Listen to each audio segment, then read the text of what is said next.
Samantala, nabuo na ng pamahalaan ang formula upang makabuo ng pinal na kasunduang pangkapayapaan ng pamahalaan at ng Moro Islamic Liberation Front. Narito ang report ni Julius Disamuron.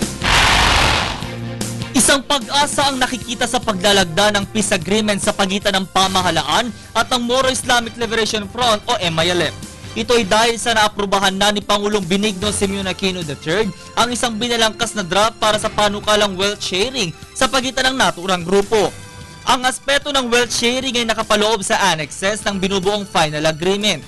Kabilang din dito ang power sharing at normalization. Ipinahayag naman ng Palasyo ng Malacanang ang kanilang posisyon dito. Inihayag ni Deputy Presidential Spokesperson Abigail Balte ang closed-loop na pamamaraang ginagawa ng administrasyon at ang paniniguradong masusunod ang guide ruling sa Framework Agreement. Nabanggit naman ni Presidential Peace Process Advisor Teresita Deles na nakatakda nilang ipresenta sa MILF ang nabalangkas na bagong formula para wakasan ang mainit na issue. Tiwala din siyang maipapaliwanag nila ang bagong posisyong ito ng pamahalaan lalo kung ihaharap nila ito sa mga mambabatas.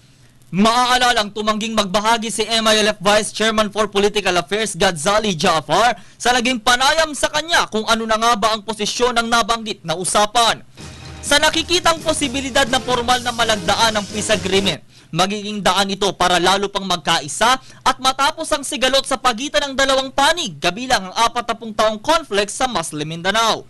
Dahil unang naibalita ang pagtamo ng bansa ng pagtaas sa ranggo nito sa 2013 Global Peace Index, tunay nga nating masasabing ginagawa ng kasalukuyang administrasyon ang mga hakbangin para makamtan ang kapayapaan para sa sambayanan. Ako si Julius Disamuron, nag-uulat para sa Telebisyon ng Bayan.